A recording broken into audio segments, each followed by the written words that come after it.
fantasy team made it out without any injuries. Congratulations! On this week's episode, we will cover hometown losses, trades made within the Victoria's Secret Fantasy Football League, nail-biting matchups, and much, much more. The Victorious POD starts right now.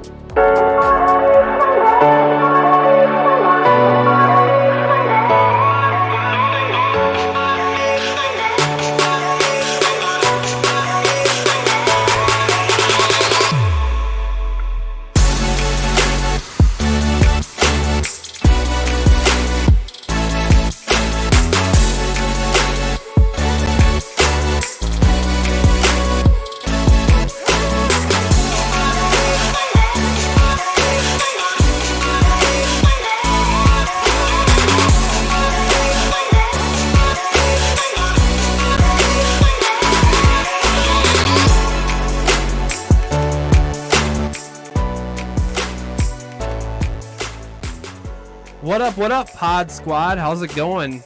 Jack, how we doing, man? I'm doing pretty good. How about you? I'm doing really great. I think this so far has probably been our smoothest transition, so I cannot complain about that one bit. So I'm Ryan Walters. I've already asked how my partner Jack doing. That's Jack Vickers. We here are the Victorious POD. We here are making a podcast for our Victoria's Secret Fantasy Football League. We would love to invite you in, sit down, and just enjoy this next hour and 15 minutes of fantasy football and regular NFL goodness.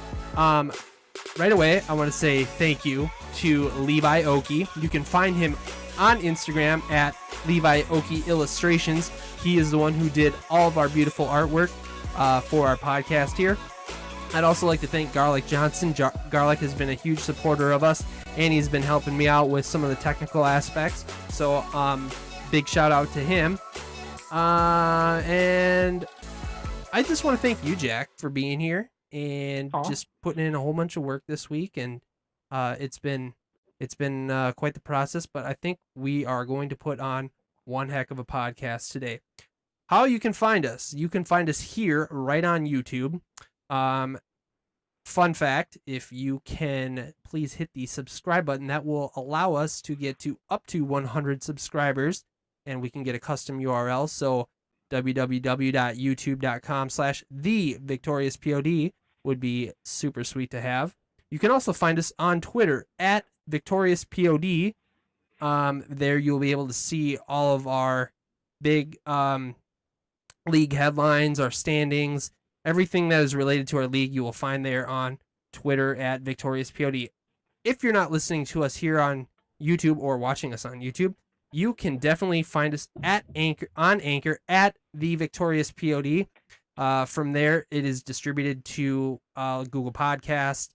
It's also distributed out to Spotify as well.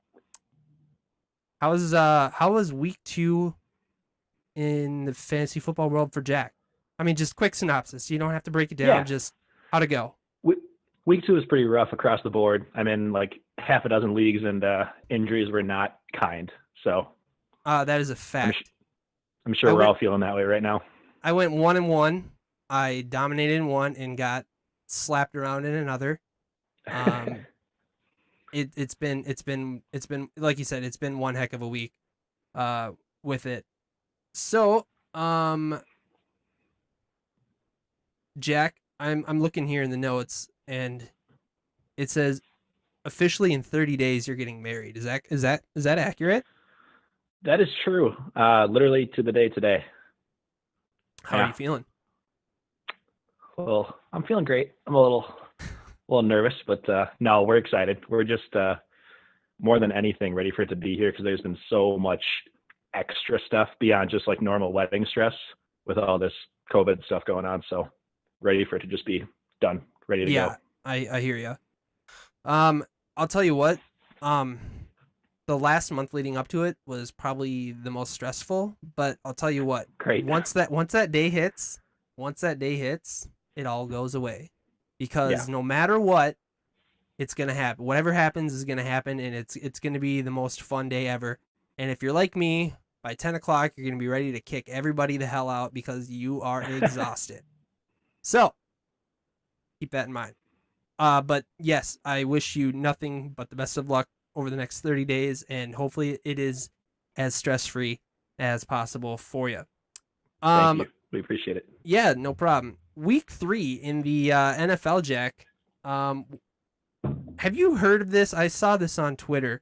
Gardner Minshew and Fitzmagic got into it a little bit on Twitter about facial hair. Do you just kind of want to break this down a little bit, because I think I'm a little confused. Yeah. I saw the same thing today. I believe some interviewers were asking Fitzpatrick, like, hey, how are you feeling about the big Thursday night matchup? Like, how do you guys think you're going to do?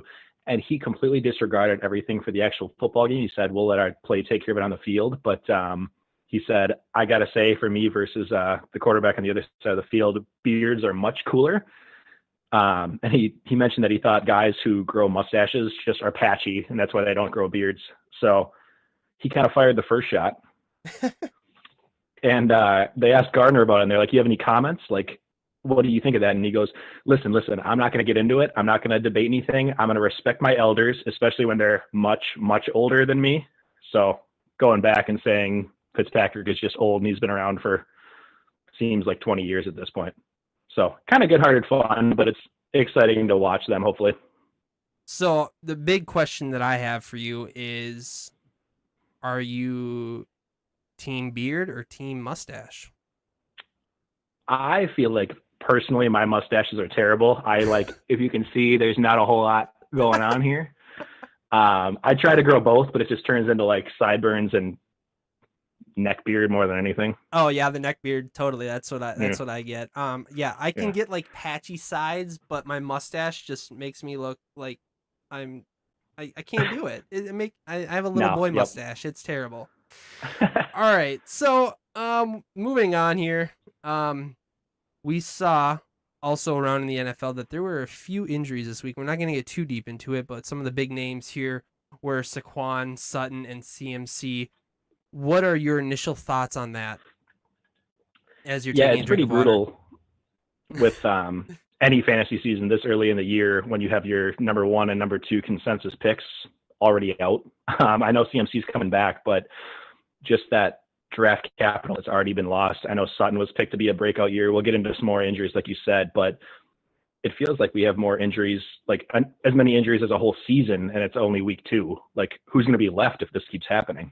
Yeah, no, I'm really, really missing preseason right now. I feel like the preseason, as much as we complained about it, is definitely one of those things that gets all NFL players, not just the rookies, but all NFL players ready for the regular season, getting hit and, just going through the motions and the rigmarole of getting your body prepared for full-on, full-speed contact. And it's just showing right now what a lack of preseason has done for a lot of the players around the league here. Absolutely. Favorite game of the week. Did you have one of those this week? Yeah, the ones I picked, besides the Battle of the Facial Hair, is I'm looking forward to Monday Night Football this week. We've got the Chiefs at the Ravens, and that's, the last 2 years, MVPs, 2 crazy high offenses, Super Bowl champ. I'm waiting for that one to have some fireworks and be super fun to watch. Yeah, I'm really looking forward to the Vikings game this weekend. That's probably going to be my game of the match, or the game of the week. I'm hoping that the Vikings can keep it under, 100 points given up defensively. So if we do that, I think it'll be a win. So, let's see here. We're going to be, one of the things that I was reading around in the news this week, Tyrod Taylor. Some interesting things happened with Tyrod Taylor. Why don't you tell me exactly so I can gather everything. What happened to Tyrod Taylor? So he was all lined up. I believe the plan was still to have him start this past week. There was some rib injuries. I don't know if he had a broken rib or what was going on, but they were doing pregame treatment to try to help him get ready, like wrapping it. And they were going to, I believe, do like a painkiller or something just to like have him try to fight through it. And the doctor somehow, one way or another, I don't know if he poked or stabbed him in the wrong spot, but he actually punctured his lung like 30 minutes before kickoff. And so obviously they were like, Tyrod, you're not playing anymore. And that's what led to Herbert coming out and getting the start. he looked good. That game was a lot of fun to watch. I really Yeah, enjoyed watching that game this past week. Other big news: Devonta Freeman. He is back in the league. What are your initial thoughts with Devonta back in the league? it's cool to see him back. I mean, I've had him on a couple fantasy teams in the past. He used to be an RB1. The last time we saw him play, he definitely wasn't there. His efficiency's kind of been rough, and he had a pretty big injury, I think, 2 years ago. So I don't put a lot of stock into it with like him being a big performer in fantasy. I mean, we saw Saquon not even be able to do anything week 1 and week 2. So smart signing, good that he's back in the league, but I don't think he's going to be the guy or anything like that.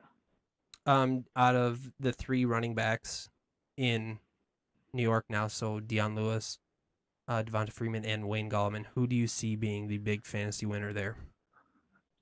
Do I have to pick someone? No, you don't. Actually, why don't you think about it? We can talk a little bit about it later. Yeah, sure.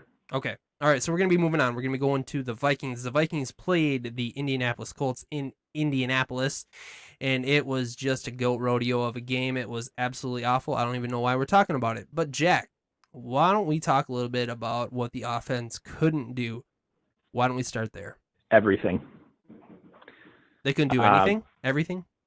It was pretty rough. I mean, Cook had a little bit of a decent game. He kind of got game scripted out where I think he only had like 12 carries. So he looked good. He got a touchdown, I think 50-something yards, but can't do a lot when you're basically playing from behind all game. Kirk he finished with like a 15.9 passer rating. He had 113 yards and 3 picks, which, like you're not going to win in many games like that.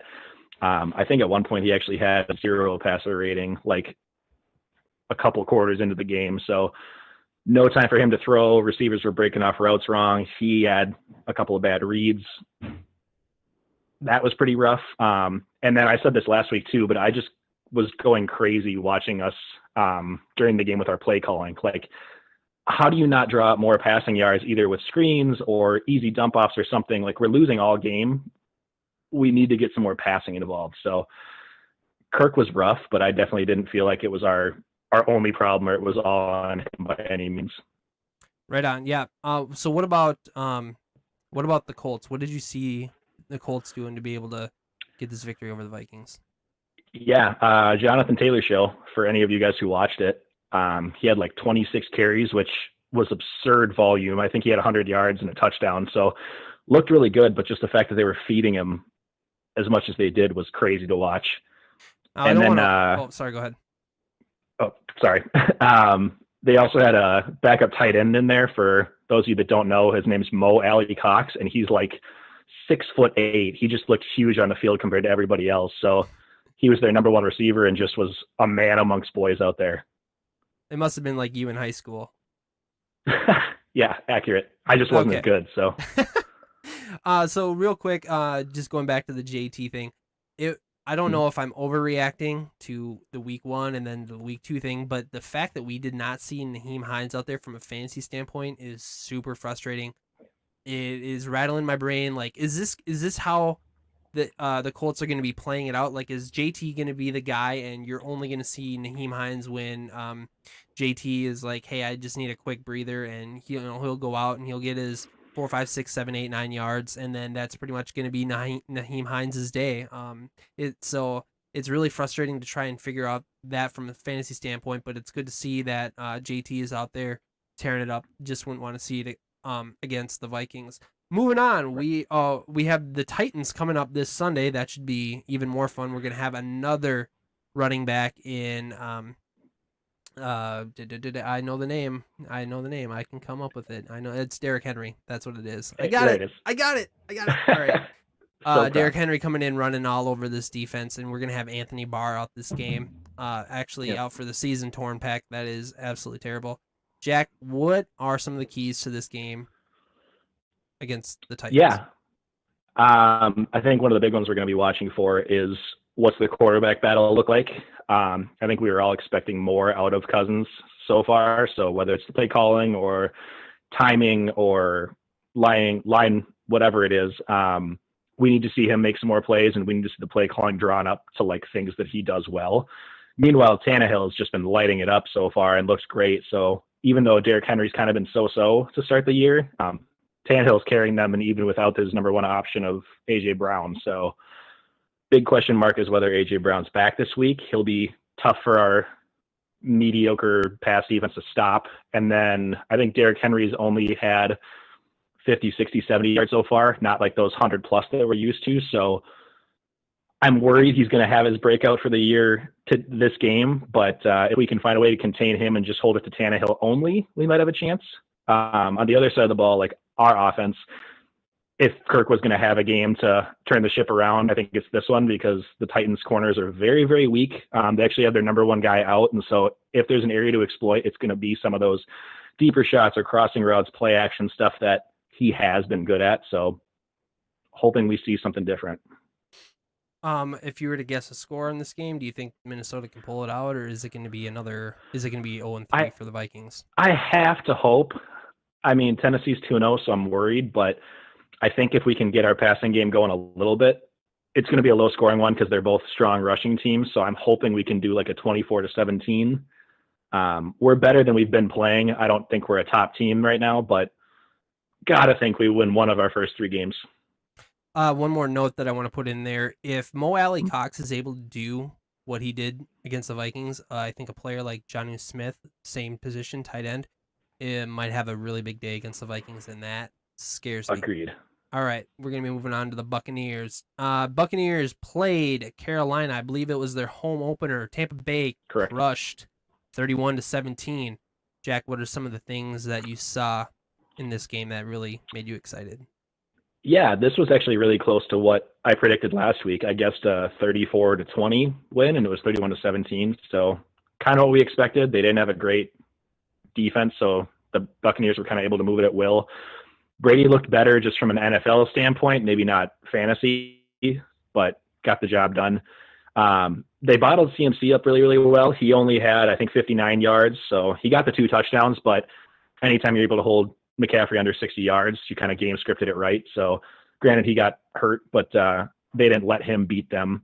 Teddy Two Gloves was thrown from behind a lot, so he put up 367 yards, which is more you're seeing him do, but he wasn't really a threat for them to win. And then Fournette kind of came out of the blue. He lit it up that day with 103 yards and 2 touchdowns. So big thing we're watching for going forward is he the guy now, or was that kind of just how the game went? Like, what's Rojo going to do from there? So, yeah, those are a couple things I'm watching. It's that game 1, game 2 reaction. Like, what is the real game script going to be? Is it going to be you're not going to see any Fournette, or are you going to see a lot of Fournette? Like I think that the more acclimated that this player gets, the more touches you're going to see. I think it's going to be more likely, maybe not as much, but I think it's going to be more likely that you see Leonard Fournette than you don't see Leonard Fournette. All right, moving on. Tampa Bay plays Denver this week, 3:25 on Sunday. What are some of the keys to this game against Denver? Yeah, I think Tampa Bay is going to probably have more of the same easiness. Sorry, Katie, no disrespect to your team, but they've kind of just gotten decimated with injuries already. They lost Cortland Sutton last week. Von Miller's already out, who's really the biggest threat on that defense. And then Drew Lock got knocked out, so they're starting their backup quarterback. I just looked up his name and I forget. But they've also got like Philip Lindsay out. There's just a lot of injuries to work through for Denver. I do, however, think that we're going to see a lot of Jerry Jeudy now with Sutton out.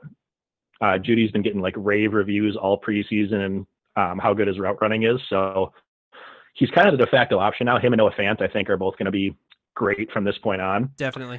And then on the other side of the ball, Godwin's out of concussion protocol. So he was out last week. Mike Evans was playing but hobbled week 1. So Brady finally gets his 2 stud receivers back. So like, what are we going to see? Can Brady kind of put it together now that he's got multiple options? I think the bigger question for me is how is this going to affect, or like which wide receiver is going to be getting the money? Is it Chris Godwin, or is it Mike Evans, or is it going to be kind of an even split?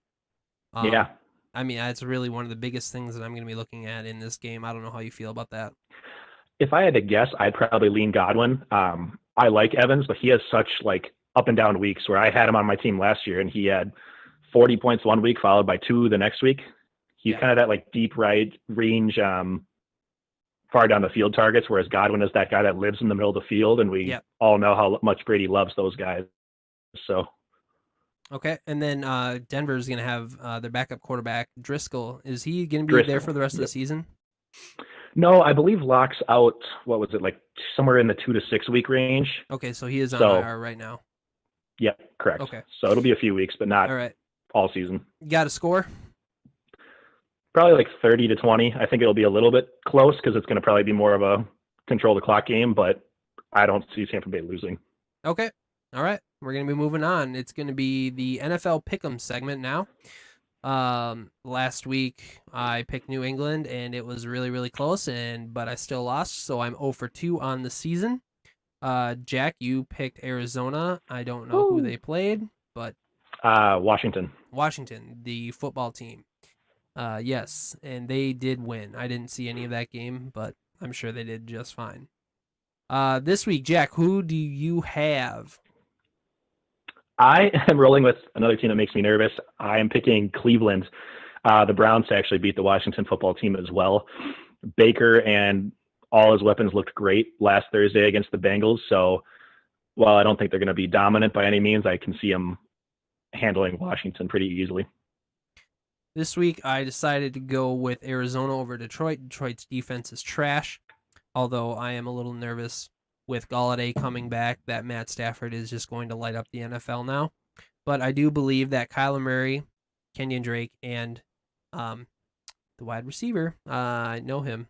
I do know him. See, this is fun. You want to phone a friend? Yes, Jack, let's phone a friend. DeAndre Hopkins. God, there you go. I believe those three guys will be able to get her done against Detroit for sure. I like it. We're going to be wrapping that up, and we're going to get into the Victoria's Secret news and notes, and we're going to be starting it off with side bets. Side bets are starting this week. It is the close shave side bet. It's the smallest margin of victory. Do you have any quick guesses on who is going to be the close shave, or how about the matchup? Who do you think is going to be the closest? We've got a few matchups this week, actually pretty even split teams. If I had to guess, I'm probably going to go Josh and Jordan. They're both undefeated, if I remember right, and they're both pretty solid teams. So that's my pick. I think the close matchup is going to be between myself and Alex. We are projected to be a pretty tight matchup right now. Also, it doesn't have anything to do with the side bet, but I believe we most likely will be the lowest scoring matchup of the week between the both of us. So just because of some of the injuries and everything like that we've been hit with. Moving on, we have the Jack of all trades. Jack, this is your segment. This is all about you. That's me. I'm just going to sit back and I'm going to let you do all the talking. Perfect. All right. So keeping in the trend of this year, we're just deciding that this is the year where everybody's in on trades. Couple of them that are new, and then we'll break down kind of how a couple of the other ones have looked so far. But one big blockbuster one was between Katie and Jay. Jay's just dealing all of his players. Katie traded Hollywood Brown and Raheem Mostert for Jay's Lamar Jackson and Sammy Watkins. As always, it seems like this season, whatever Jay touches dies. Mostert sprained his MCL literally this past week, and so just another guy that the Grim Reaper touches and goes down. He should be back, it looks like, in a week or two, but it sucks when Jay also lost Malcolm Brown this past week. Like, two guys he trades for to help his running back core and then can't even use them right away. Hollywood Brown feels decent, but he's one of those guys that scares me. He's kind of like a Tyreek Hill, where he could put up a 99-yard touchdown in one play, or he could get 2 catches for 17. So it's like, it's tough to play him. He seems like more of a flex versus a wide receiver too, but I like it. Overall on Jay's side, it sucks because hindsight's 2020. So, I mean, if Mostert comes back and is able to help Jay's running back issues, I like the trade both ways, since Jay had Rodgers and he picked up Tannehill. So he doesn't really take a step down with Lamar. Because of the minimal drop off with QB and then helping with his depth, I probably would give Jay like a B+. Could have been like an A- before Mostert got hurt, because he looked really good, but is what it is. As far as Katie's team, I loved it. I think it made a ton of sense for her because Mostert now is probably her third to fourth best running back, and Hollywood seemed like her second to third. So like you're not really losing a whole lot of starting pieces, and you get the MVP at quarterback, which she had Danny Dimes, and he was just struggling for her. So I think that really shores up probably her weakest point or weakest issue at this point. So solid A for me with Katie on that trade. Do you have any quick thoughts, I guess, before I go on to the other one? Any? Just wanted to let you know that Katie made that trade, I believe, after she made her other trade. Yeah, she went like back to back, same thing. So Yeah. So she had a trade prior to that. I mean, it even makes even more sense. What she acquired, she then turned around and was able to make additional moves to just solidify definitely. her team.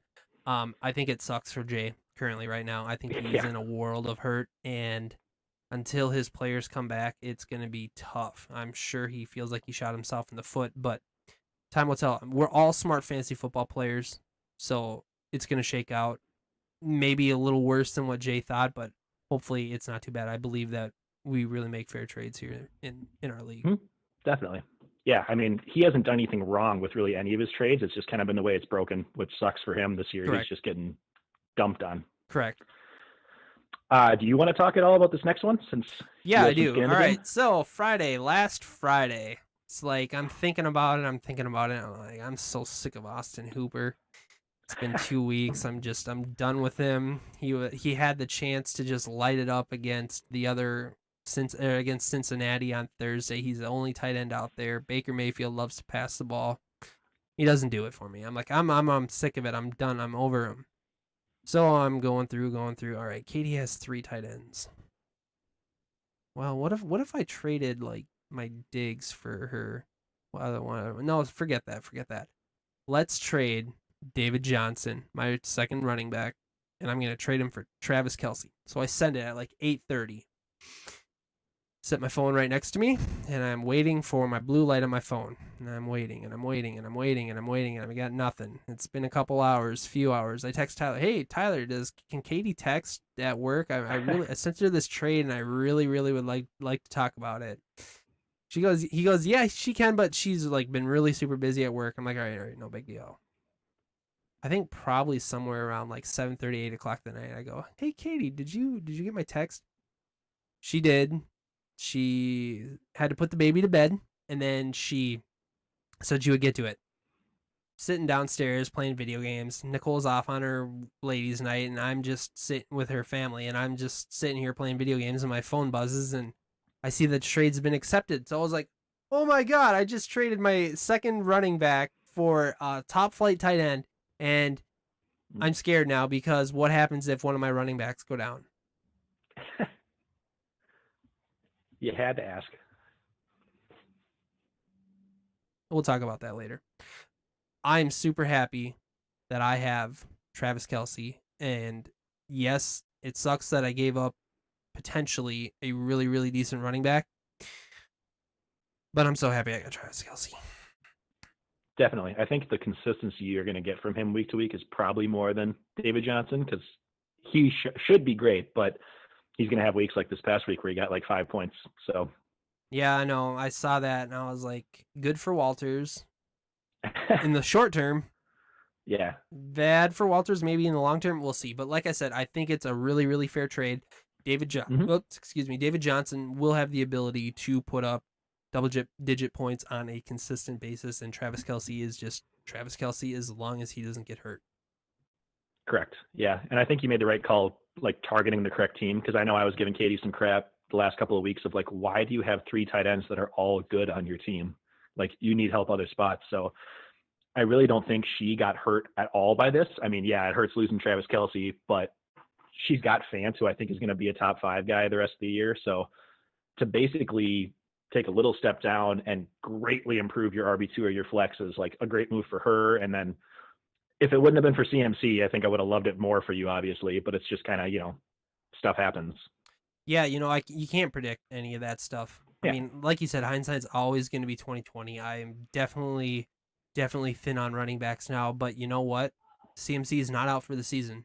And if I can just stay afloat and keep it close and maybe go 500 until he comes back, I think I have a real shot of being able to make a push for the playoffs. Definitely. Is there anything else that we want to talk about with our trades? Not with that one. I'm just going to do a quick little touch up on how the other two have looked so far, but that'll be brief. Sounds good. Yep. Let's keep it going. So doing a recap of the other ones that have been made. If you guys listened last week, you remember Jay traded Michael Thomas and Kyler Murray for Al's Lamar Jackson and Malcolm Brown.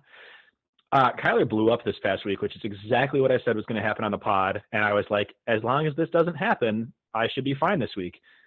If they would have made the trade, I would have won by like 7 points, I think. So I blame Jay for my loss this week to Al.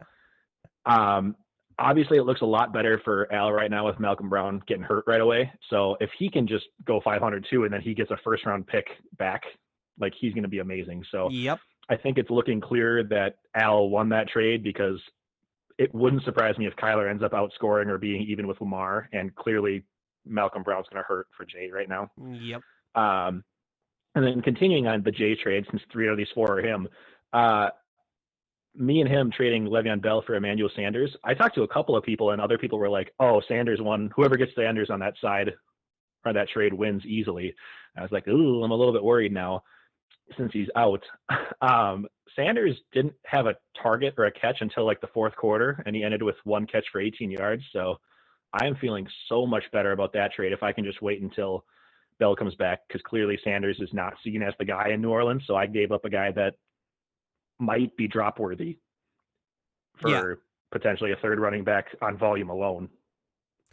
Yeah. Well, do you, not that you would have it right off the top, do you know what Le'Veon Bell had for points before he got injured in week 1? I think it was like 5, 6 or less. I mean, he got hurt pretty early in the game, so he hadn't done much. Okay. All right.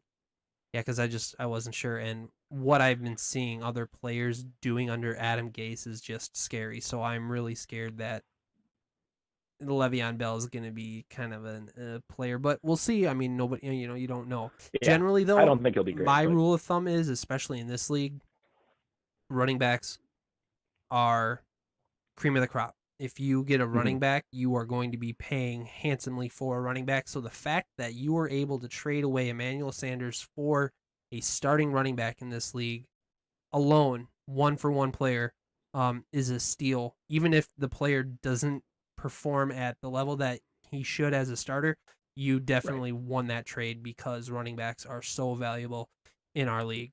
Anything else? No, I think that's it. We can move on. All right. We got a new segment. It's not a new segment. We've had this segment for quite a while. It's just been named something else, but we have a drop for it now. Say my name, say my name. So, it's pretty short. I'm sorry, but it sounds way better than me singing last week. Yeah, we'll do it one more time. Say my name, say my name. All right. So, this is our team name update. Jack, what is going on with our team name updates? We're still at 9. The last 3 people that still haven't changed their names are at a number and a name, which makes me sad. Like, we're in week 3. You guys have checked your names by now. Come on, let's go. A couple of people did change their names that had already previous names. Ben changed his this past week to Benny and the Jet, singular, because he was playing Jay week 2, who had Benny and the Jets. Hilarious. And at first I was like, he doesn't even have a New York Jet. Like, I don't get it. And then I realized he has Jerick McKinnon, whose nickname is Jet. So, like, super clever. Big shout out to Ben. I'm like, ooh, that's good on like multiple levels. Yeah. Yep, and it's good. And then I changed mine today after the waiver pickups. I needed to switch it up because I had the OBJ Cleveland Steamers for obvious reasons, but he did well last week. So I'm like, I'm getting you out of my taking shots at you in my team name. So I switched it when I picked up Wayne Gallman to Better Call Gall off one of my favorite TV shows. I love close to my heart. Right on. All right. That is it for now. Cool. We're going to be moving on to a segment called Injury Prone. This is a segment dedicated to all the fantasy players that are on our football team. We will have a drop for it sooner or later. I just have to work on it. Nick Bosa, even though he's not on a fantasy football team unless you're playing in an IDP league, which this is not. Nick Bosa, a very high-profile defensive player for 49ers? Yes. Yep. He has torn his ACL. So, moving down from there, these are fantasy-relevant players. Saquon Barkley, New York Giants running back. He tore his ACL. CMC running back for the Carolina Panthers. He has a high ankle sprain.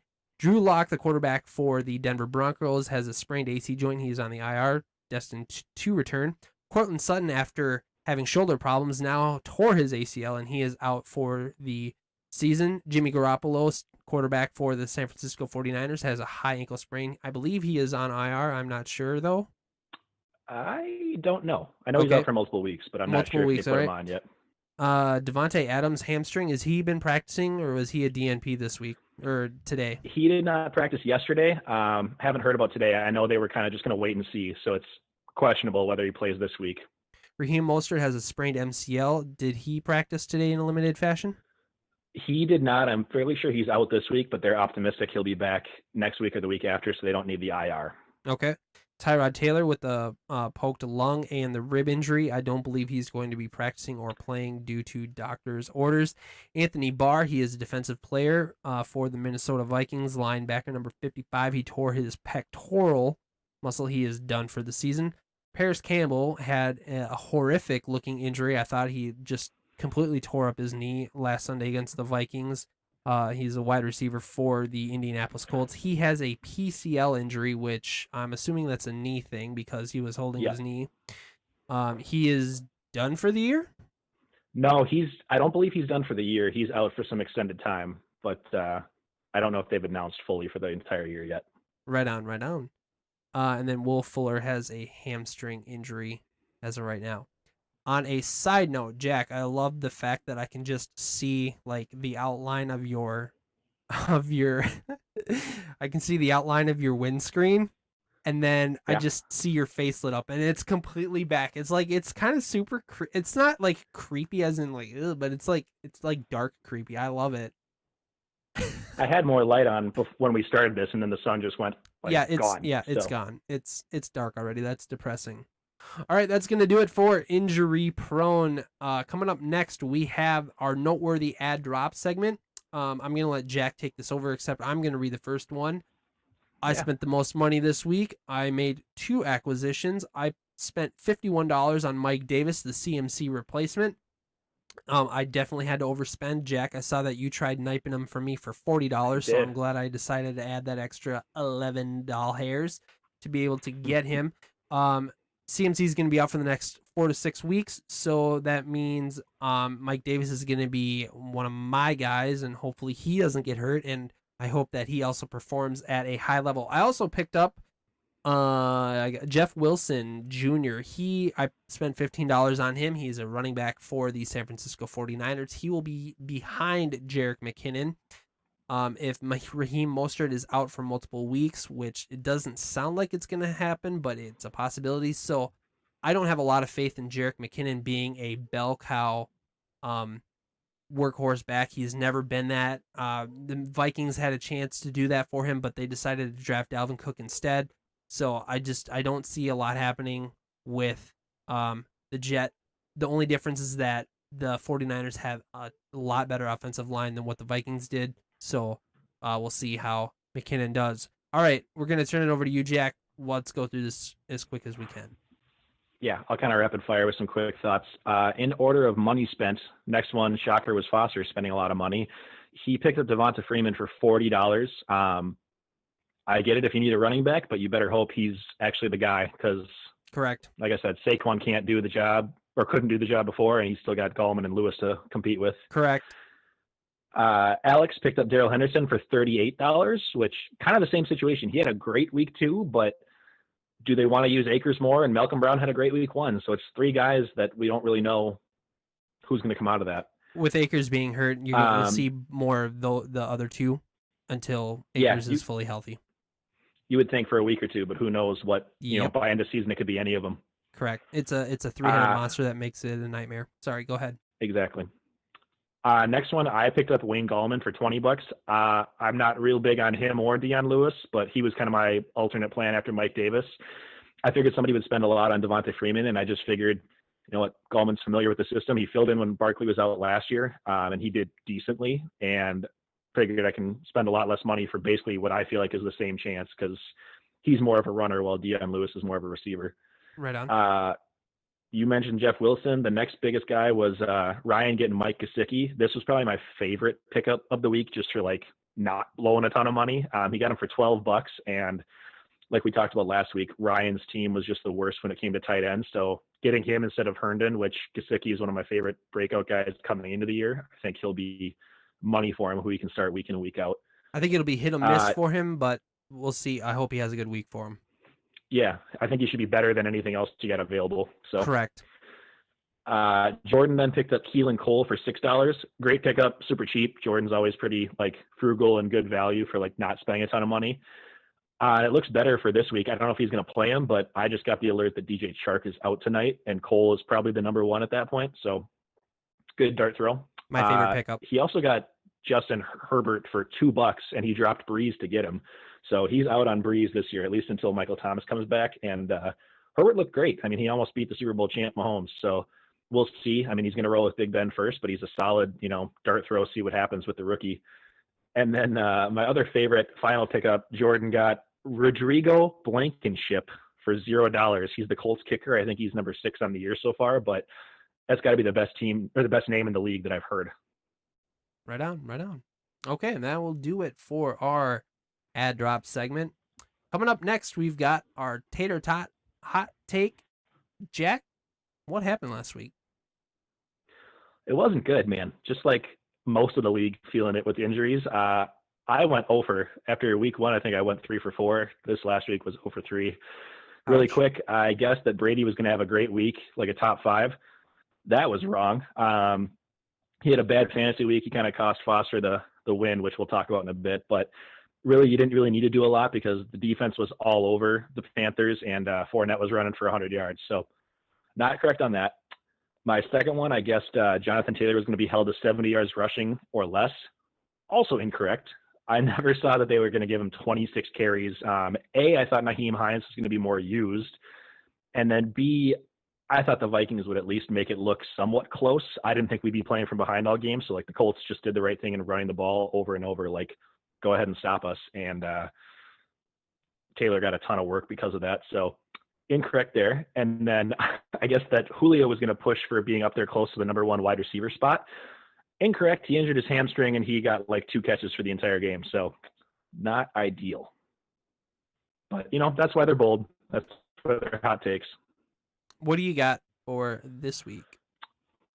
I have 4. Trying to hedge my bets and make up for the 3 incorrect ones. So first one, I said that Joe Burrow was going to ball out against Philadelphia. Not only is he going to be a top 15 QB this week, which probably right around the border of what we'd expect, but I think he's going to get his first win. I think he's going to knock off the Eagles and get in the win column.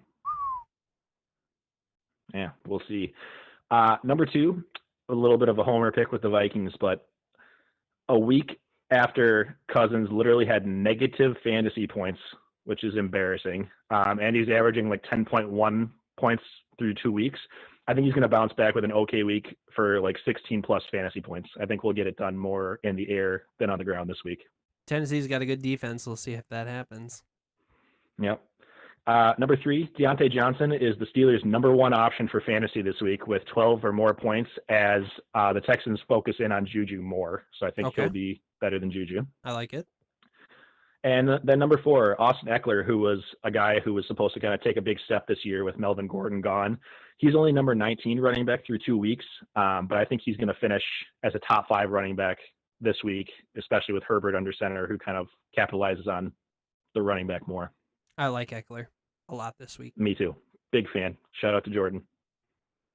Right on. Okay, cool. That was our Tater Tot Hot Take. Hopefully sooner or later I will show up with a big plate of Tater Tot Hot Dish because Tater Tot Hot Dish whales. So all right, good. we're gonna be moving on to purchase or pass. This is a segment that is like buy or sell or min mount. So Jack, why don't we talk about what happened last week? And my computer is dinging at me. What does Josh Mitchell have to say?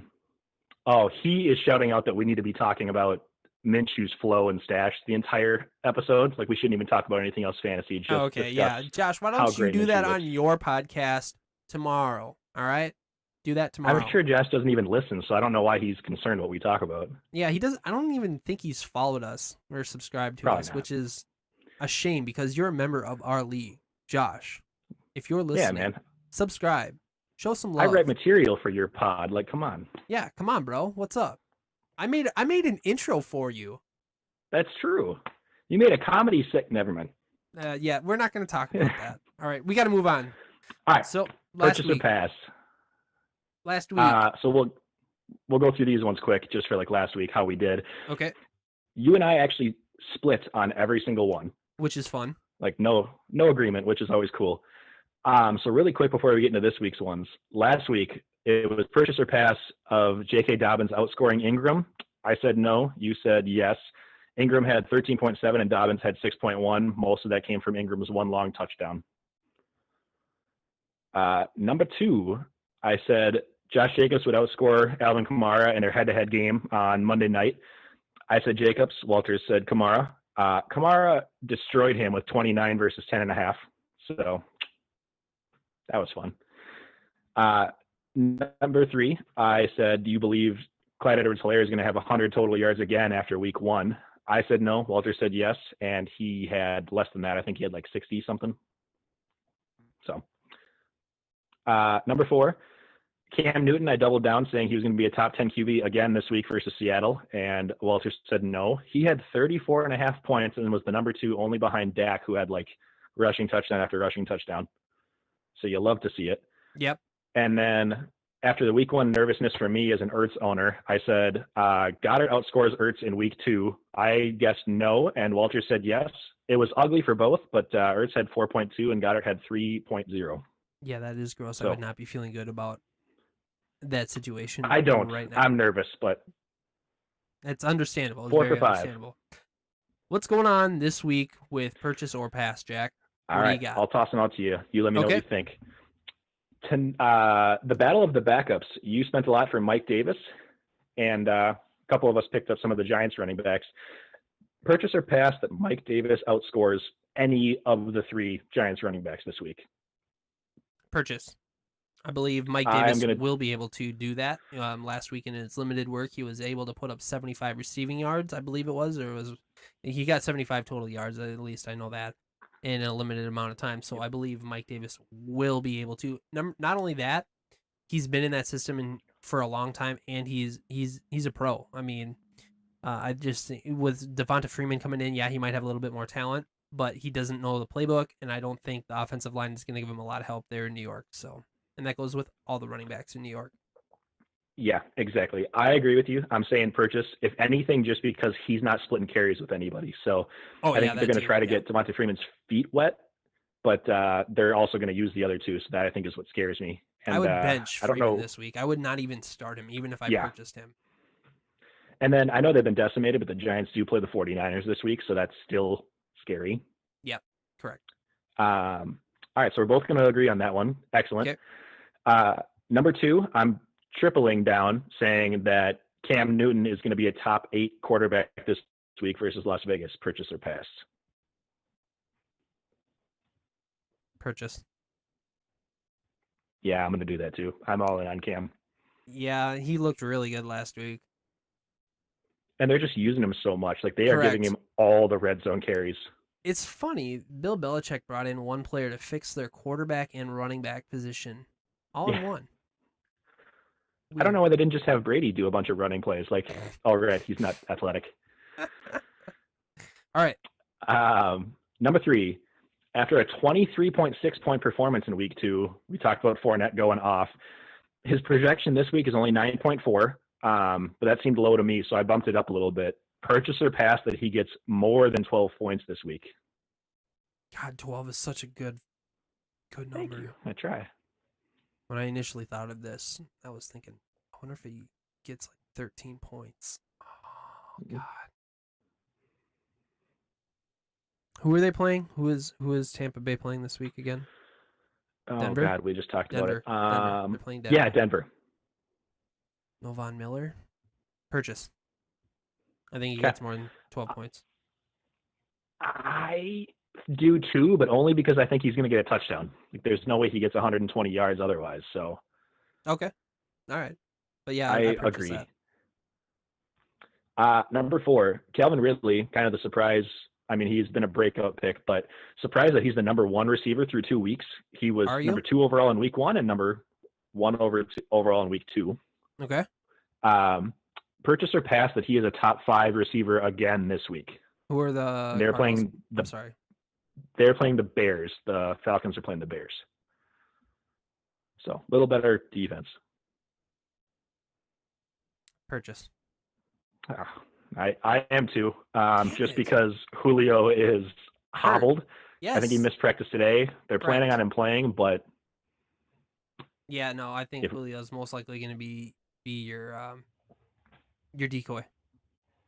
Yeah, and Ridley's just getting all those deep yards, and he's the one who I guess they've figured out how to use in the red zone. Like for years, Matt Ryan and Julio cannot connect in the end zone, so Ridley seems to be that guy.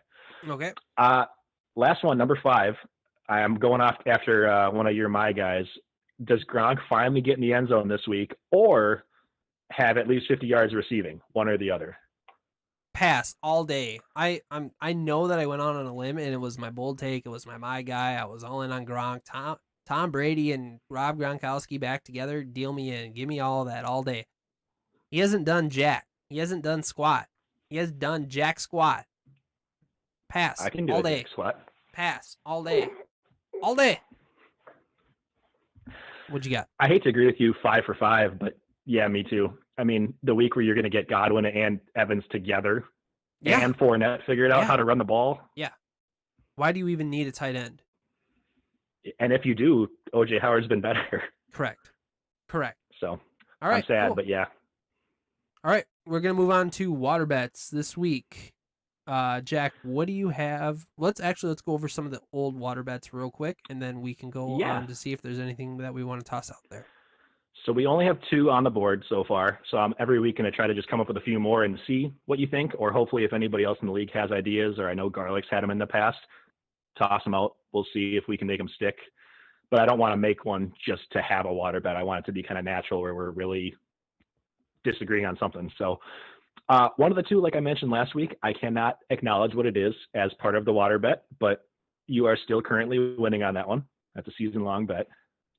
And the other one I can talk about, and you are not winning on that one, because James Conner lit it up this past week versus Benny Snell. I'm eating my words so hard right now. James Conner is a running back 1. He just can't stay healthy. I've been all in on that all the time. So currently it is 16.1 versus Snell's negative 1.9. So we'll see. You know what? If Connor gets hurt this week, it's over because it's just games that they play together. I definitely saw Connor having a good bounce back week, but I never saw them not using Snell at all like they did. That's a week 1 overreaction, and I'm shooting myself in the foot. I hate it. That's okay. All right, let's go. What do you got new? What do you want to do? What do you want to do? A couple of new ones. Take it or leave it. If you don't feel strongly about it, we can pass. But kind of like last week when I said, hey, what do you think about Jonathan Taylor being an RB1 the rest of the year? We weren't confident enough to both disagree. One I'm picking, not really fantasy related, but if you watched the Falcons' heartbreaking loss to the Cowboys, Dan Quinn's been on the hot seat for a while now. I am guessing that he's going to be the first head coach that gets fired this year. I feel like there's always a handful every year that do, but I'm guessing it's him. It should be Adam Gase like 7 years ago, but it's going to probably be Quinn. So when I was reading these notes, I saw Dan Quinn and I was like, who? But now that you've explained it, I know who it is. Yeah, so it's kind of Dan Quinn versus I don't think he's going to be the first fun, fired. I don't think he's going to be the first one fired. I don't. Do you have a guess for one too, just to make it interesting? Because it's like 31-1. It's going to hurt me to say this, and I don't think that they should, but I think Mike Zimmer is going to be one of the first ones gone. After they just signed him, though? How bad has his team looked in the last 2 weeks? If he does that for more than half the season this year, I was going to say week 4, but let's give him 6 games. If in 6 games, if they are 0-6, 1-5, and they have looked absolutely terrible, how can you tell me that they might not want to move on from Mike Zimmer? I don't know. I just think like Then again, We've Adam lost so Gase many is people still this in the year, league too. for some stupid reason. He's awful. He's the one that should be fired, but probably never will. So I know it's every player who has ever gone away from him, who is skilled and talented, has just blown up. Adam Gase, you are a mhm. fantasy killer, and you are a bad coach. All right. So how about, just because there's so much variance, if either of us are right on our pick, then we win. But if it's somebody else random, we'll just call it a wash. I don't think Dan Quinn's gonna be the first one fired. I'll put that Okay. up as a water bet. Sure. Deal.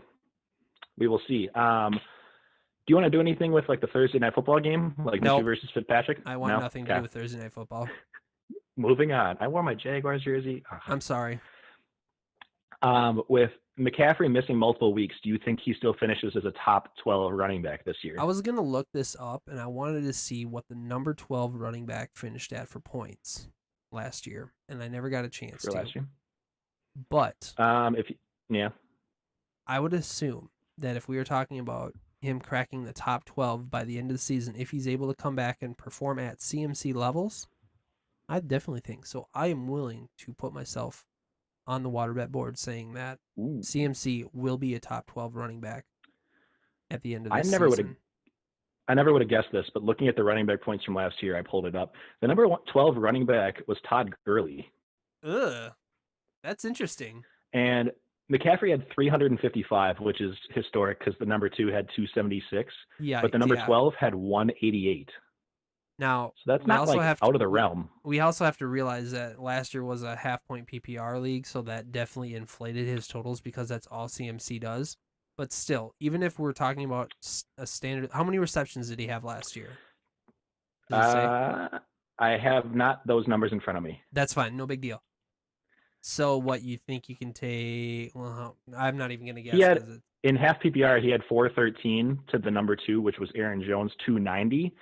And in that setting, the number 12 was Kamara with 208. So literally like half of the number 1. Okay. Yeah, I'm still going for it. I think he's going to finish as a top 12 running back. I'm nervous, but I will go against you on that one and put it on the board because I just think, especially if he misses like 5 or 6 weeks, that's so tough to come back from, even for CMC standards. Yeah. So I'll do it just to make it interesting. Cool. Last one. Does Calvin Ridley maintain his pace that he's at right now and finish as a top 10 wide receiver this year? Okay, first question is going to be a real quick question. Have the Falcons played anybody who has a really tough defense this year?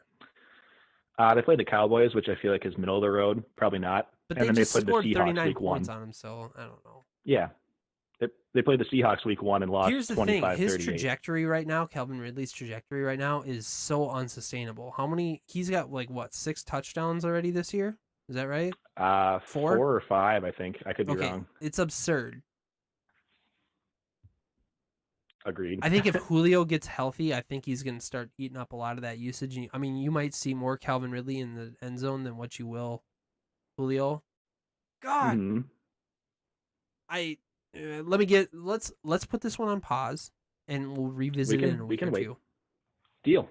That's all I got then. Okay, cool. We are going to be moving on and going to swimming upstream. Jack, what's going on with your fantasy stream of the week? All right, so week 1, Rivers was kind of just meh. I think he had like 15 points. Okay. Week 2, Tannehill went off for 26.7. Mm-hmm. So averaging the 2 of them is 20.5. Okay. Which is usually really good, but all these quarterbacks this year are having 30, 35-point games. Josh Allen. Yeah. If I took that average of 20.5 between 2 weeks, it would actually be good enough for quarterback 13 on the year. That's pretty good. And that's even after some of those monster weeks. So not bad. Yeah, that's not bad. That's also better, fun fact, than 8 quarterbacks that are currently being rostered in our league. 9 if you counted Breeze, but that would be beating 8 to 9 guys that we're keeping instead. So there's people on the waivers. Just rostered, though. We're not talking about starters, though, right? Just rostered. Right. Some were starters, some were not. Kind of depends on the week. But do you remember overall by rostered, how many starting quarterbacks your streams have outperformed? Week 2, I think if you took my 20.5 average, it beat like 4 of them. Okay. Week 1, I think I only beat 1 or 2 maybe because I only had Rivers, but pumping up those numbers. Okay. So this coming week, I was between a few people. I was tempted to pick Breeze. He just got dropped by Jordan, but he just hasn't looked himself without Michael Thomas. I'm also very tempted to pick Fitz tonight, Thursday Night Football versus a terrible Jacksonville defense. I think the two of them are just going to throw right and left, and Miami doesn't really have a great running back right now. So I think he will be great, but he makes me nervous because last week he scored 26. The week before he had like 7. Okay. So I went more for like a safe pick. I'm going back to my boy Stafford. He put up exactly 16 points in both weeks. Okay. He gets Kenny Galladay back this week. He's going against Arizona, who's an okay defense, but they have a super fast rate of play. So they're just like, go, go, go. So I think they'll score a lot. I think he'll have to keep up, and I think they're going to have the ball a ton. So he's just going to be throwing. So I feel like he's a safe lock to get like 18 to 20. While I don't think he has that upside, he's like a guy you could easily start this week. Okay. Yep. I like it. I think it's a great pick. So you are going to be going with Stafford against Arizona, and we will see how that turns out for you. Sweet. Cool. I think that's going to do it for all of the general fantasy stuff. We are going to deep dive into our league now. We are going to get into a new segment name called Victory Formation. It is going to replace the super boring matchup recaps. And Victory Formation, it is the new thing. It's going to be our matchup recaps, and we hope that you will like it. So we are going to go here. And hey, it worked. Perfect. All right. So not week 1. Matchup number 1. Jordan versus Tyler. Jordan, just a nail biter of a game here. He beat Tyler 117.84 to 117.22. Frustrating loss for Tyler. I'm still pulling up my matchup here on my phone. I was talking too much. This is just a brutal loss for Tyler. It was super close. It came down to. Did it come down to Monday night or was it Sunday night? It came down to Monday night. Jordan, okay. I think, had the Saints kicker. Oh yeah. Okay. So unable to load ESPN app. This is cool. Okay. So let's gonna go here. I'm sorry. Oh, you're good. Week 2. Do you want me to take anything while you're? I got it right here. It's up there. Okay. Jordan 117.84. Ben Roethlisberger had 18.24 points. Miles Sanders had a nice bounce back week at 17.1. Austin Eckler just being a beast with Herbert throwing to him at 14.8. Calvin Ridley, we talked about Calvin Ridley. He had 22.9 points. He had 2 touchdowns, just being an absolute monster. Darren Waller, 16.3 fantasy points. That's a nice tight end out there in Las Vegas. And Mark Ingram having a great bounce back game at 13.7 points. Over on Tyler's side, like I said, he scored 117.22 points. Russell Wilson scoring a monstrous 33.42 points. Dalvin Cook having a day for himself, 15.1 points. Chris Carson, he had 16.8 points. He has just been lighting it up there, out there in Seattle.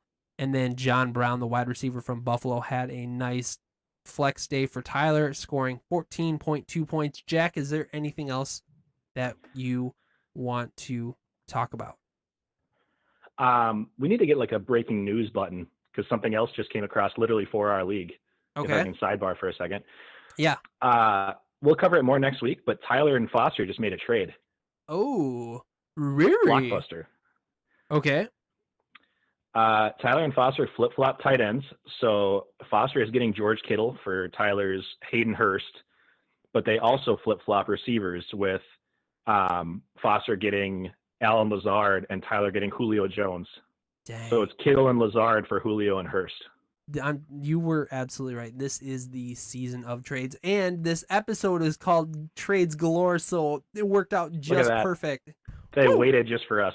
Yes, thank you guys. I appreciate you. Love you. All right, are we ready to roll? Yeah. Just quick notes.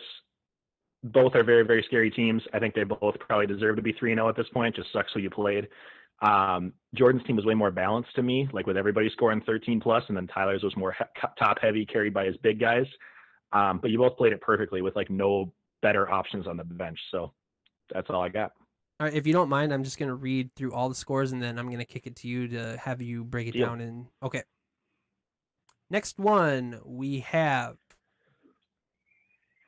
it's not right. Whoops. hold on. Sorry. I clicked the wrong photo box here. This one here. Here we go. Okay, sorry about that. All right, so Josh versus Katie. Josh pulled out a win, 111.68 to Katie's 107.66. On Josh's side, Pat Mahomes had 27.48 points. Ezekiel Elliott had another monster game, 16.2 points. DeAndre Hopkins flashing it out there, 12.8 points. What's Robinson's first name? He's Josh's flex. James. It's James Robinson. He's a running back, right? Yeah, for Jaguars. Okay, yeah. So James Robinson scoring 18 points, and then probably the best kicker in all of the NFL right now when it comes to fantasy wise, Young Ho Koo scoring a massive 17 points for Josh. Over on Katie's side, Lamar Jackson 17.56 points. He had a down game, but Alvin Kamara picked up the slack, 29.4 points. Jonathan Taylor, running back for Indianapolis, had 17. DJ Moore had 12, nice bounce back game. Noah Fant 13.7. Real close matchup between Josh and Katie. Josh pulls it out. Jack, what do you have for some of your notes on this? For this one, another great close matchup. Both teams that probably deserve to win. Katie's newer acquisitions were kind of a letdown this week with David Johnson getting 5 and Lamar getting 17 by his standards, but I think they're going to be great in future years. Yep. Fuller not even getting a target on Katie's side and a whopping 0 in her starting lineup was brutal. So I think she needs a wide receiver 2 ASAP. Overall, I feel like Josh is looking like an early season favorite. Like he's easily won both weeks and put up solid numbers. While Katie's team, I know she's, what's that? Nope, just agreeing. I know Katie's 0-2, but her team is so much better than that. She's got the 5th most points and she's in 10th place. So she's just getting kind of screwed by dumb luck. So more to come with her. Okay. All right. We're going to be moving on here. We've got Benny and the Jets, Jay Frank versus Benny and the Jet, Ben Williams. Ben Williams just blowing out Jay this week. Ben had 130.5. Deshaun Watson, 14.7. Nick Chubb, a massive 25.3, but not so massive compared to Aaron Jones's gargantuan 41.6 points. Amari Cooper had 10. DK Metcalf had 15.2. And Zane Gonzalez had 13, his kicker. Over on Jay's side, Aaron Rodgers had 18.2 points. Raheem Mostert had 16.7 before he got injured. Tyler Higbee had 23.4 points. That's a nice tight end out there in LA. And the Pittsburgh defense had 13 fantasy points for Jay. Jay taking a tough beating from Ben. Jack, what did you see in this matchup? Yeah, overall, holy hell. Like, Ben was a dominant high scorer of the week. Like, Jay didn't even have a chance. Correct. Jay's whole team kind of fell apart. Like, they all sort of underperformed, with Higbee being the only bright spot. He was actually his highest score over a quarterback, which is tough to do, especially from a tight end. Fun fact, Aaron Jones, 41.6 points for Ben. It was 45% of Jay's total score just from one player. So absurd. Like, nothing you can do when you play the top fantasy option that week. Overall, like Chubb had a kind of rough week 1, but Jones has been great both weeks, and Chubb figured it out last week. So if Ben's has Chubb and Jones both do this well, or like close to it every single week, I don't know how he's going to be stopped. Yeah, I'm scared. Yeah. I'm scared. There's nothing else. We're going to move on to Cassie versus Foster. Okay. Cassie scoring 116.6 points versus Foster's 102.38. Dak Prescott had a massive 39.8 points. James Conner had a nice bounce back week, 18.1. Tyreek Hill had 16.8. And the hairy butt kicker himself kicking not 1, not 2, but 3 field goals in a row to try and win it in overtime, has 12 points. Over on Foster's side, Cam Newton has 34.58 points. Melvin Gordon has 14.4. Terry McLaurin had 18.5, and Mason Crosby, good pickup there, Foster, for 11 points. Jack, what did you see in this matchup? Yeah, I didn't see this coming. Foster got beat pretty good by Cassie's team. Cassie, shout out if you watched the show. Thank you so much for not doing this week 1, because you basically doubled your score from week 1 to week 2, and I'm really glad it wasn't against me before.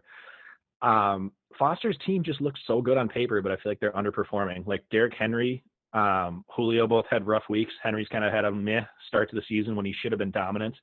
But same thing for Cassie. Kenyon Drake has not been like the RB1 that you thought he'd be. He's been okay, but waiting to see both of them do better. Thielen had a disappointing week for Foster. Like all these guys should have been better for him to win. So if he scores 102 points on a down week, that's concerning. They both have really, really good options on their bench too. Like Edelman's looking like a possible wide receiver one. David Montgomery's great for Foster on this bench, and he's got Hayden Hurst too. Well, not anymore. Overall, though, Cassie's team, great bounce back showing. Foster, same thing as Katie. Like you're 0-2, but your team is so much better than that record. So I still am confident Foster will turn it around and make the playoffs, but tough break. Very, very tough. And I was really upset that I didn't do that. Sorry about that, folks, for the little graphic up there. You guys can take a look at it for a second. Doop, doop, doop, doop. All right, we're moving on. Jack, I'm going to let you talk all about your matchup. I'm just going to sit back here and listen. Deal. Not a great one for me to talk about. I lost. I put up 96.9 to Al's 104.5, so very, very close. It was a good one.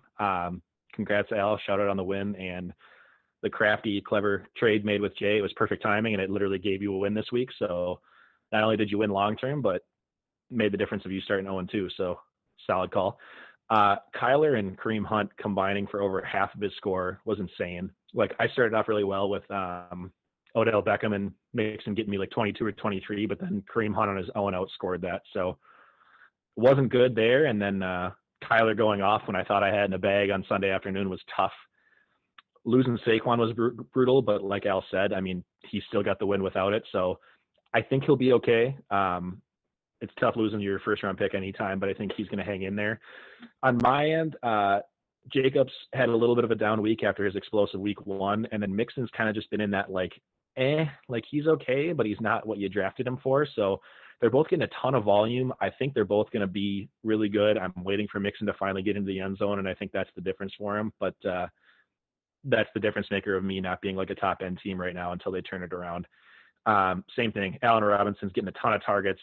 Odell was decent. Charks caught every one of his passes, but they're just not getting like the top end weeks that win it. All of my guys are putting up like that kind of middle ground. So overall, really close. I think Al's team, after some moves, now looks like more of a contender. I think he took some offense to us saying he might miss the playoffs finally, and so now he's turned it around. And I think I'm kind of on that border of like the 5 to 7 right now. So we'll see. Yes, we will. Good luck, or I'm sorry, better luck next week, this week, and see if you can pull out a win. It was a tough loss, definitely for sure. Moving on to my matchup, highly McCaffreynated versus the number 9 Ryan. I kind of kicked the crap out of Ryan. It was 114.58 to 84.14. Josh Allen had 34.48 points. Christian McCaffrey, before getting hurt, had 20.8 points. Mike Evans had a super game at 16.4. And Travis Kelce had a nice 15 points. And my kicker, Daniel Carlson, yeah, buddy, 12 points.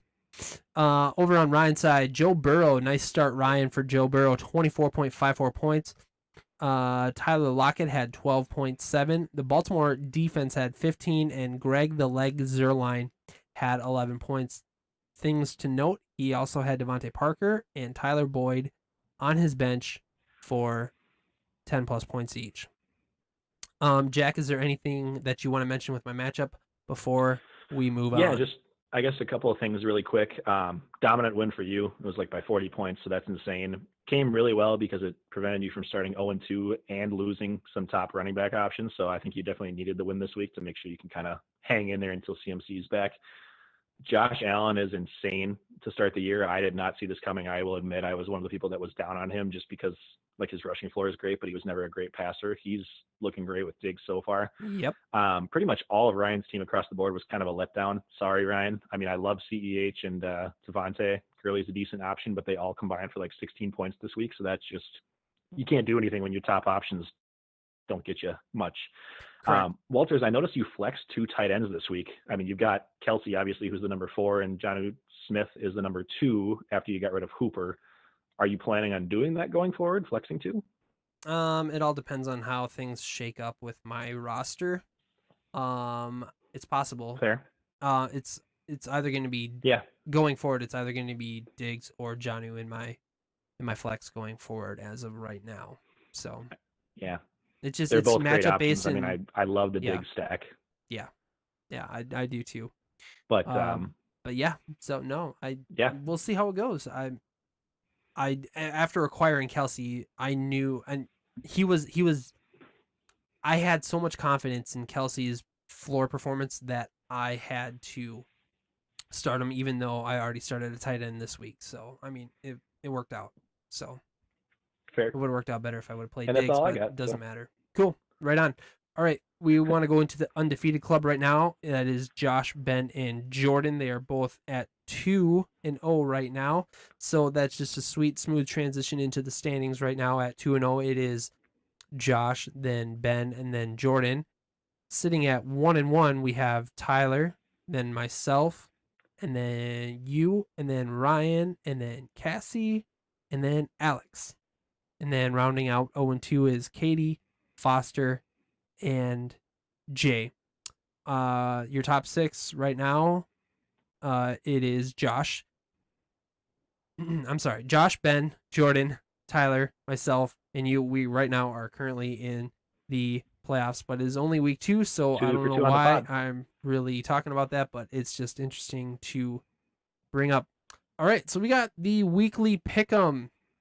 To get your everybody got their picks in today before noon. That's awesome. Thank you guys so much Whoa. for being able to do that. It made my life so much easier. I was able to sit at lunch and put in all those picks and stuff like that. Cassie right now is leading the whole shebang. She has 14 total points. Katie has 13. Ryan has 11. Jack has 10. Jordan and Tyler both have 9, and Alex and we both have 6. I'm going to be switching over to my that and that. Okay. I'm going to You want to do this one transition. kind of the same way, like we switch off, or just Yeah, like we can one of switch us it goes off. through it quick? No, actually we're going to do I'll just read the green check marks real quick and then Okay. you can break it down. Perfect. All right. So, we've got Josh and Jordan going up here. I just want to make sure. Yep, we do have Josh and Jordan. Okay. Josh and Jordan. All right. Patrick Mahomes at Baltimore has the advantage at quarterback. Ezekiel Elliott at Seattle has the running back 1 for Josh. At running back 2, Austin Eckler at Carolina has the green check mark there. DeAndre Hopkins, the wide receiver 1 for Josh at Detroit, gets the advantage there. And then Juju Smith-Schuster for Jordan has the wide receiver 2. He is at Houston, or they're playing Houston. The tight end, Mark Andrews, goes to Josh playing KC. The flex also goes to Joshua Kelly for Josh, running back playing Carolina. And then that's pretty much what we're going to end with. Josh has a 3.3, is a 3.3 favorite. What do you see in this matchup, Jack? Yeah, it's tough. It's another round of battle of the undefeateds for Jordan. He went against 1-0 Tyler last week and knocked him off, so he's trying to do that back-to-back weeks with Josh. Either way, it makes sure that we're only going to have 2, possibly even 1 undefeated after this week, so another person's going down. I actually like Big Ben more than Mahomes this week, surprisingly. I mean, it's tough to pick against Mahomes, but him going against Baltimore, I think they just have a great defense, and I think the Steelers and the Texans both are going to just throw back and forth and be able to score. So I think I'm going to pick Ben just kind of as like a bold prediction, Ben Roethlisberger to score more. All their running backs are amazing. I love this. Like I mentioned before, I think Eckler's going to break out this week with Herbert dumping the ball off to him, but I think the running backs are all scary. I had noticed that like with Julio possibly being out, like I said before too, Ridley could be in for a monster day, or even if he's hobbled and plays. So that could really, really help out there for Jordan. Biggest matchup for me to watch. I'm trying to pick one of these in each one of them. Deontay Johnson going against Juju. So they each have one wide receiver for the Steelers in this game. So I think we could see a situation where this kind of decides it. If one of them goes out and gets 15, 18 points and the other one only gets like 4, that could be a big difference maker. So overall, I picked Josh to win, but I really like Jordan's team. So like this was very tough. I feel like I'd probably pick Jordan's team over 9, 10 other people in the league this week. So that's why I think this will be the winner of the close shave. Okay, but you are picking Josh, correct? Correct. Okay, just making sure. All right, I am also picking No, I'm not. Actually, I'm sorry. I'm picking Jordan in this matchup. This is a 4-4 split. Alex is picking Josh. Jack is picking Josh. Katie is picking Josh. And then Jordan, he is picking Josh as well in this matchup. But this matchup is. Do I have it? Yes, I do. Stone Cold Lock of the Century. Or the week. That is Jordan's Stone Cold Lock of the Week, Josh Mitchell. All right, we're going to be moving on to the next matchup. We have Tyler versus Ben. Over on Tyler's side, he has the advantage at quarterback with Russell Wilson playing Dallas. He also has the running back 1 spot with Dalvin Cook playing Tennessee. The running back 2 goes to Ben with Aaron Jones playing New Orleans. The wide receiver 1 and 2 both going to Ben. God, it keeps screwing me up. I think it's Jay, but it's not Jay. The tight end goes to Ben as well. Jared Cook playing Green Bay, and then the flex over on Tyler's side, you have John Brown playing the Los Angeles Rams. Tyler has the half point favorite. What are you thinking about this game? Yeah, it's another close one. It's another powerhouse battle. I mean, Tyler could easily be 2-0, so I could see it going either way at this point. This is my pick for the highest scoring total matchup. I think Russell projected for 11 points below his average so far is insane because he could easily surpass that. Key thing to watch for me is, do Ben's running backs continue to go off, or do they have more normal games? I mean, if they get like the 15 to 20 like a typical RB1 does, that's going to make a big difference from them scoring 65 combined last week.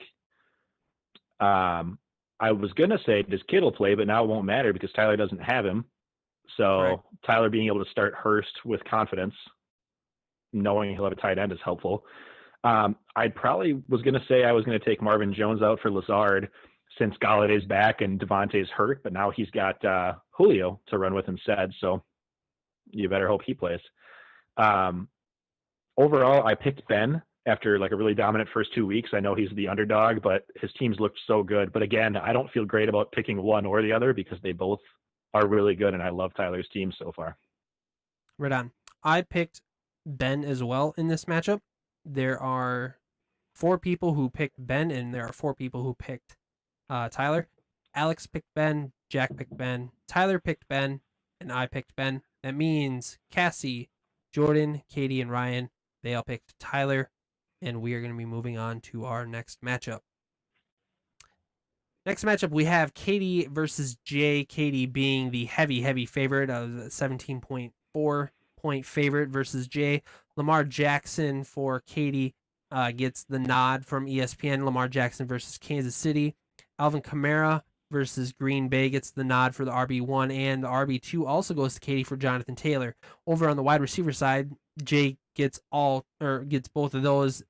Chris Godwin versus Denver and Marquise Brown versus Kansas City. The tight end goes to Jay as well. Tyler Higbee versus Buffalo. And then over on the flex side goes to Katie with David Johnson playing Pittsburgh. Jack, what do you think about this matchup? I picked Katie. That's it. Yeah, I picked Katie as well. Is there anything we really need to talk about with it? I guess just briefly, Katie, I think, has become like my favorite team with the last couple of trades. I love her team right now, so I think she's gonna. I'm calling my shot. She'll make the playoffs despite her 0-2 start as well. I think she's gonna bounce back. Lamar in a high-scoring game versus Kansas City. I love all of her running backs are running back 1, or running back 2. So that plus a top tight end. I'd like her matchup this week. Jay's team's pretty rough. Rodgers has been great, but now he plays against New Orleans, who, make no mistake, their secondary is not the Vikings or the Lions. Theirs is better. So I think they'll run a little bit more. And then closing that out, I think, depending on how Fournette does, is going to be a big thing too for Jay. So Katie, I think, should easily win this one. I made a mistake. I did not pick Katie in this one. I apologize. I don't know why I said that, but that is just simply not true. I was looking at the wrong column. Everybody except for myself picked Katie in this matchup. Things to note. Ryan Herman picked Katie, and Katie is Ryan's Stone Cold Lock of the Century. On the way. Also to note, Cassie picks Katie to be Stone Cold Lock of the Century. On the way. And that's pretty much going to wrap it up for that matchup. Our next matchup number 4, Ryan versus Cassie. Let's see here. Cassie is the 2.5 point favorite, 2.7 point favorite versus Ryan. Over on the quarterback side, Gardner Minshew gets the green check mark versus Miami tonight. The running backs 1 and 2 both go to Cassie. Kenyon Drake versus Detroit, and then James Conner versus Houston. On the wide receiver side, green check marks both go to Ryan. Devontae Adams versus New Orleans, and Tyler Lockett versus Dallas. The tight end goes over to Cassie. Hunter Henry versus Carolina, and Cassie also gets the flex position with Julian Edelman versus Las Vegas. Jay, what do you see in this matchup? Did you just call me Jay? Yep, Jack. I meant Jack. I'm sorry. I'm pretty sure I called Cassie Katie earlier in this matchup as well, so I'm just reeling here. I apologize. You're good.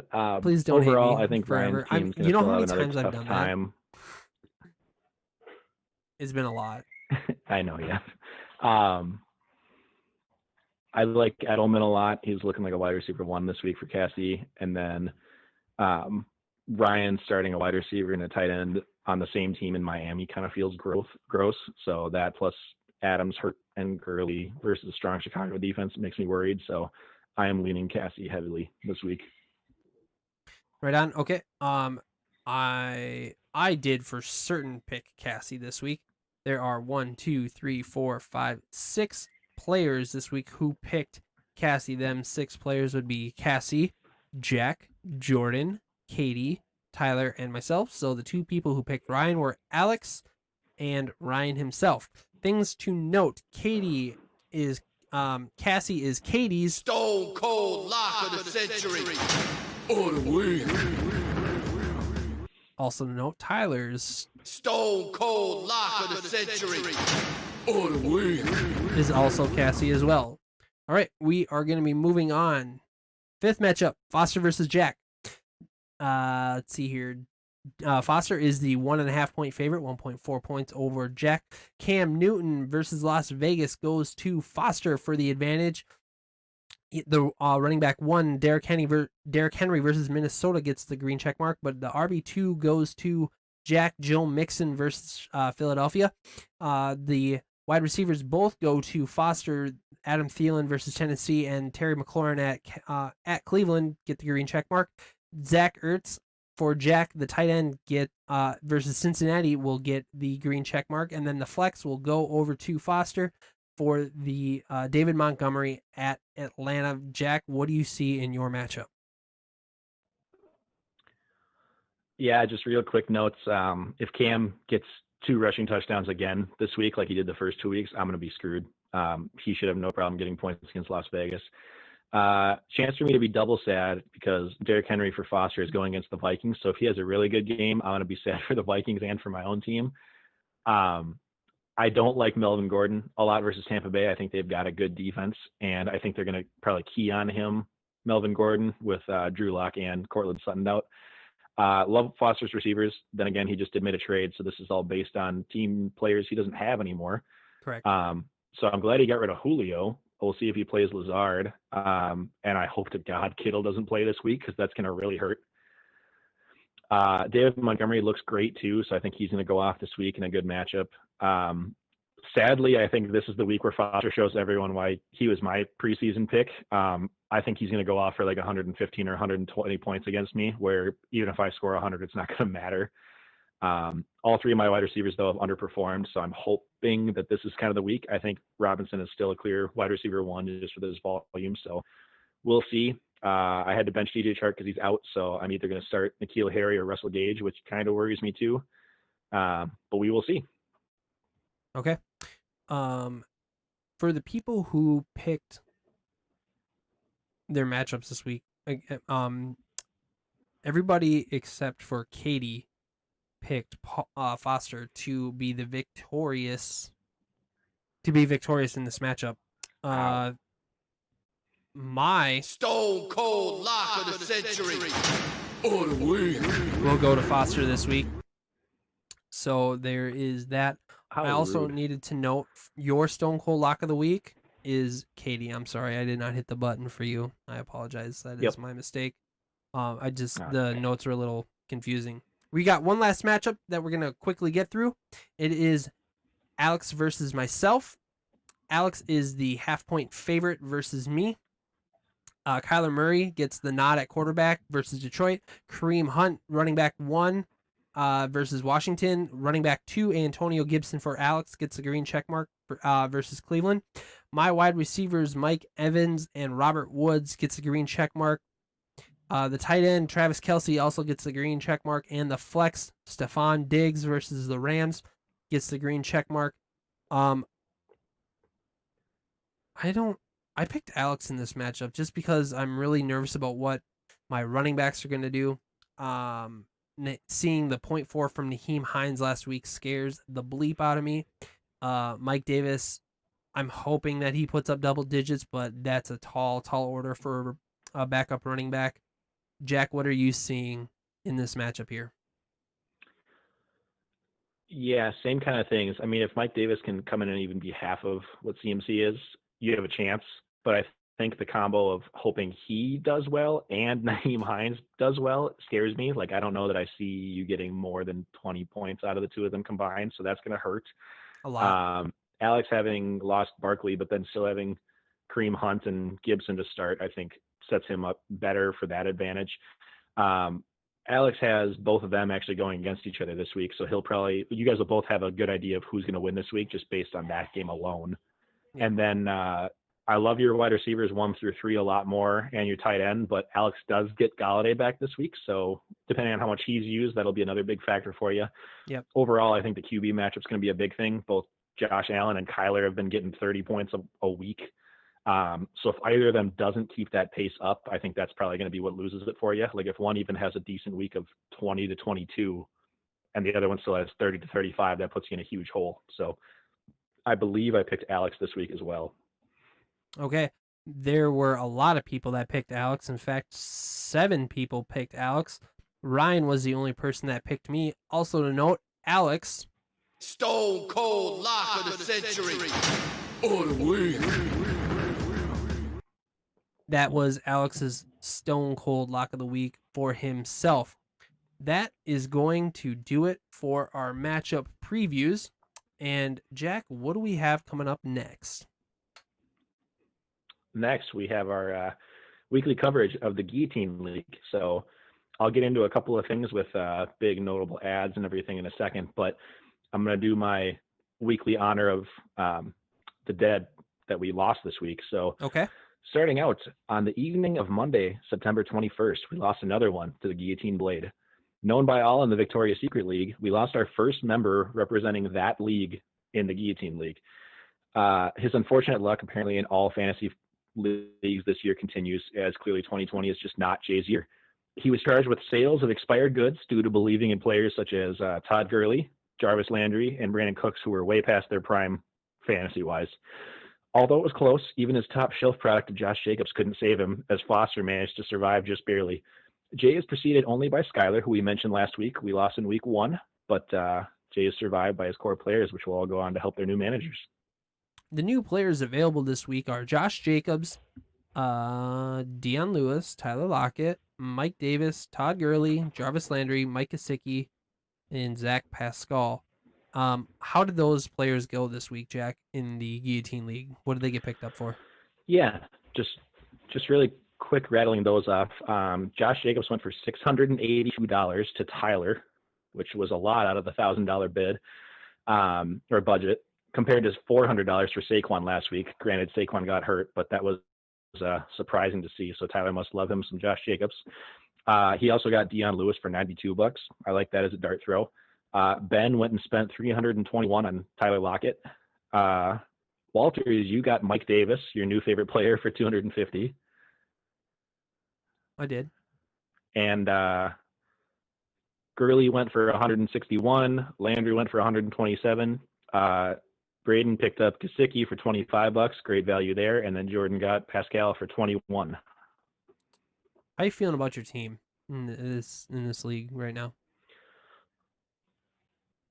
So much better now. Week 1, I think I was bottom 3 in points and barely hanging on with my Marlon Mack, James Conner injuries. And week 2, I was top 3 in points. So I made a comeback. I feel a little safer. And you never know in this guillotine league, it can change literally in 1 week, and that's it. But I feel like I'm safe to at least hang on for a couple of weeks now. Let's see here. I'm just looking up the quick standings. So you have a total of 235 points, and I have a total of 219 points. The lowest scoring total is 191. I believe that's the London Silly Nannies, and I believe that's Glick's team. So I'd be feeling kind of nervous. I know I see Braden in the bottom 3 right now. He might be a little nervous. As long as there's no injuries to my team and just everything that's been happening with my team just kind of keeps happening, I think I'll be okay. But you never know. This season has been so crazy. So I'm feeling okay, but whatever. Is there anything else you want to mention with guillotine? Yeah. Okay. All right. No, I think that's it. That's okay. All to cover for now. Let's move on to our Dynasty League real quick. Jack, how are you feeling about your Dynasty team? Got my first win out of the way, 94-85, despite Carson Wentz only getting me 12. So ouch. I'm kind of wondering, like, at what point do I consider starting Baker Mayfield, because Carson's been so rough. Yeah. My bench, I had a few solid performers I can probably play throughout the week or the season. Gesicki was on my bench, Julian Edelman, Laviska Shenault, J.K. Dobbins, Lev Bell's coming back soon. So got some guys that are, like, at least okay. Not a lot of top-end people, but ones to survive weeks here and there. And then I play Garlic this week, whose tanking plan is going phenomenal. So I should surprisingly be at 2-1. I didn't expect to be after week 1, but if I can't beat Garlic's team, I got bigger problems. Yeah, that's true. Definitely. This week, my team, I ran into Dave, not Alex. I don't know why Dave is using a weird name like that, but oops. But yeah, no, it's all good. Dave's team just slaughtered me. My running backs had down weeks. DJ and Derrick Henry both had down weeks, so that wasn't very good. But I like Derrick Henry's matchup this week, so hopefully it's unlucky that I am 0-2. But you know, this is my first rodeo with Dynasty, especially doing a free agent auction draft. That was really different, but it's going okay. So I know that I've got some learning to do, especially with this format and this league of new players. So it's going okay. Not as great as what I want, but I mean, we'll see what happens this week. So anything else that you want to mention with Dynasty? Shout out to a couple of people in our league. Josh and Foster are the only two that are at 2-0, and only 2 other teams are at 0-2. So the league's still pretty wide open, no matter how you started. Not a lot to update because I'm brand new at it too. So we'll kind of keep you guys in the loop with anything that we notice or learn as we go. Kind of fun that we're both brand new at it, so we can kind of do a fresh look at all of it. Yeah. Also, Foster, if you're listening, please start losing in Dynasty because I have your first round pick, and that's not going to help if you just win. Correct. I'm also playing Josh this week, so that is not gonna be fun. So, yeah, but we'll see how that goes. But so yeah, that's all I got. That is our show. Can you believe it? You can believe it? That's our show. We did it. We made it through our show. All right, folks. We want to thank you for coming out and listening, watching. It's been a fun ride.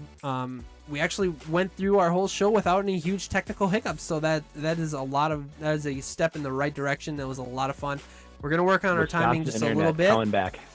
We're just gonna work on our timing just a little bit. We may just have a teeny bit too much content, but we are definitely gonna get that figured out. We thank you for sticking around and joining us for the last hour and 45 minutes. It's been a lot of fun. Jack, thank you very much. What would you like to say to our listeners and to our followers? I appreciate it. Keep listening. Please give us some shout outs for ideas and stuff that you want to see or things you want to talk about. Tell your friends. Let's get some more subscribers and go enjoy Thursday Night Football, Battle of the Facial Hair. Yeah, Thursday Night Football. Thank you very much, everybody, for tuning in. Be sure, like Jack said, to follow us and subscribe on YouTube. We want to get them 100 subscribers. Everybody, have a really great weekend and have a great fantasy week. And let's hope that all of our fantasy football team isn't decimated by injuries again this week. Goodbye. See ya.